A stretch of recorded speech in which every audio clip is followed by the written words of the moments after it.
Senator from Alabama. I ask unanimous consent to vitiate the quorum call. Without objection. Thank you, Mr. President. Mr. President, this is my third year serving on the Senate Ag Committee.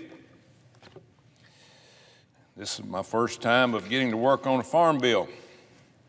The farm bill comes around every 5 years. It sets national policy on agriculture, nutrition, conservation, and forestry.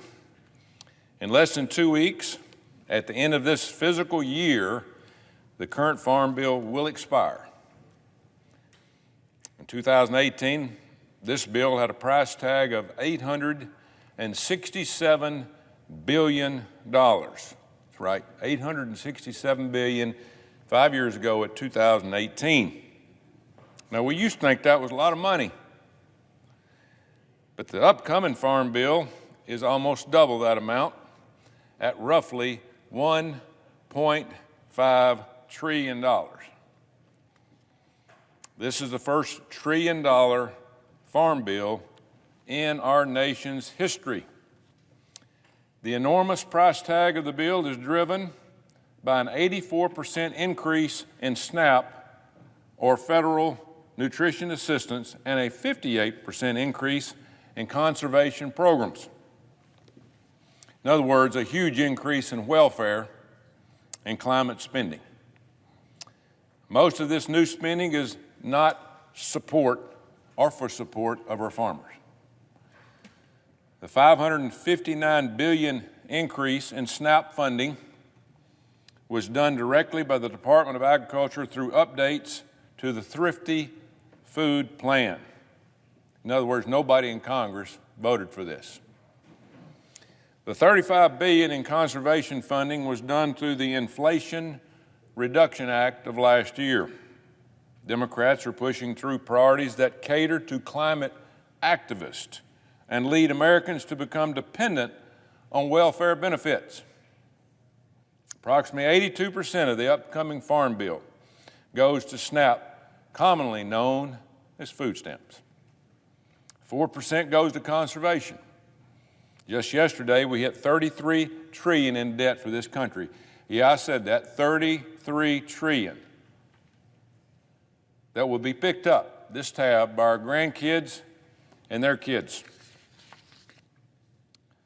Now, this graph here, developed by the Farm Bureau Federation, showcases the enormous increase in nutrition spending and the steady decline of farm spending over the last 50 years.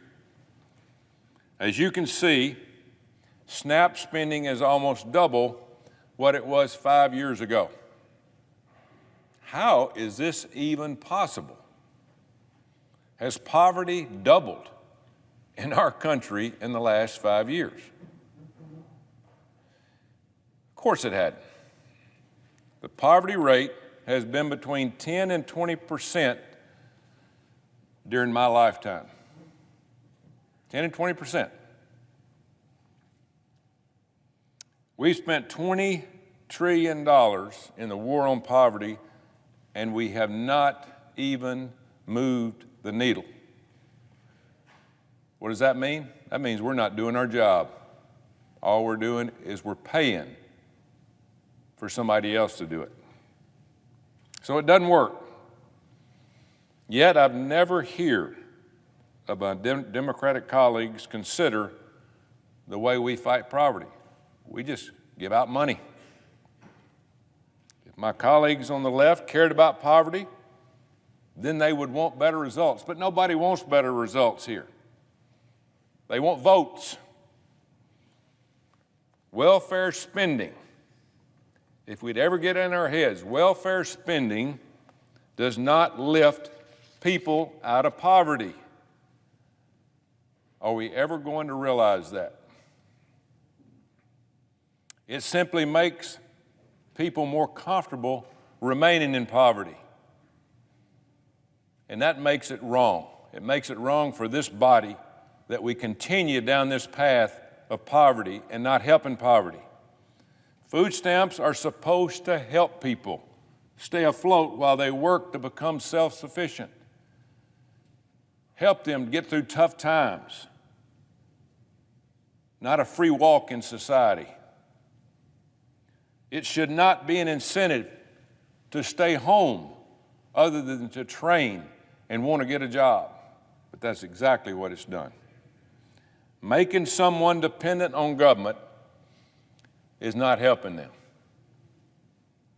It's hurting them. The whole purpose of the Farm Bill is supposed to be to help farmers. What an idea. Yet $7 out of $8, again, $7 out of $8 in the Farm Bill is for something else. Our farmers depend on crop insurance, commodity programs such as the Agriculture Risk Program, the ARC as we call it, and price loss coverage, which is the PLC program, and disaster programs to help them deal with difficult crop yields, markets, and rising input costs. Farmers can't control the weather or the price, and that's the reason they need help. We have to remember, farmers put food on the table, but there's a lot of people that don't understand that. These are some of the hardest working people in America, and they have too little to show for it. Back home in my state of Alabama, I have heard the struggles facing our row croppers and our specialty crop producers. They need help to deal with inflation and rising input costs. Farm production costs have increased 28% since Joe Biden took office less than 3 years ago.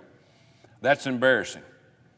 How in the world can we increase prices 28% in this country in 2.5 years and expect the people of this country to survive, the hardworking people, farmers included? Fuel and fertilizer are 60% to 130% higher than they were in 2021. Folks, we can't survive with that. But my colleagues on the left are not even concerned about it. Not one bit. We're just going to cut back on digging oil and gas and buy it from other countries and charge the heck out of taxpayers in the United States of America for oil and gas that we could produce here. Other farm expenses like land, cash rents, labor, and equipment are all adding up. As a result, net farm income is projected to decrease by roughly 23% this year. Costs are up, incomes are down, and farmers are struggling to survive.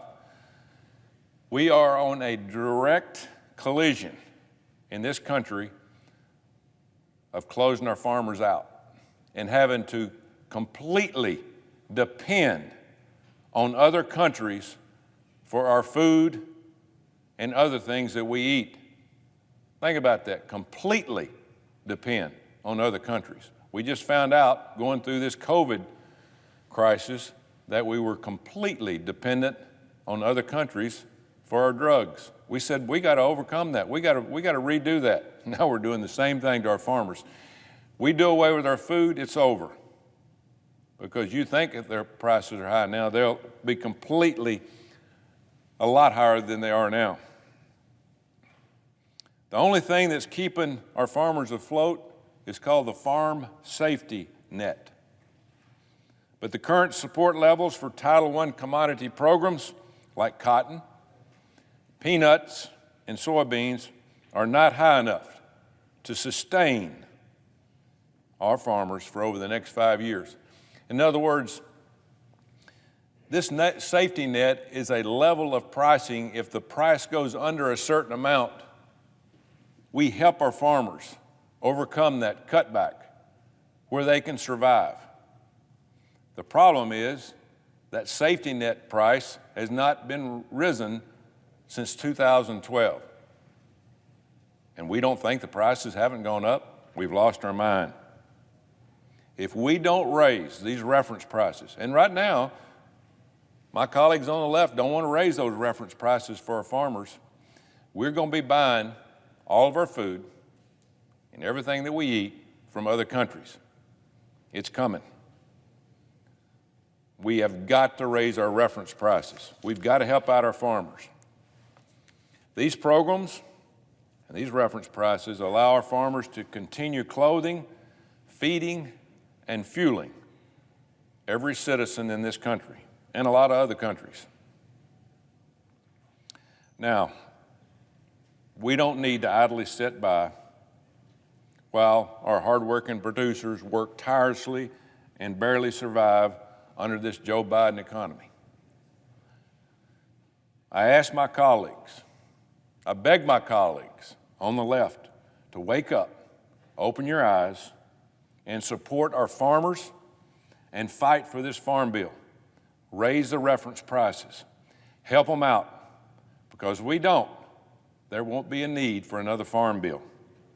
Our nation's food security is going to depend on it, and the lives of all American citizens are going to depend on it. Mr. President, I yield the floor.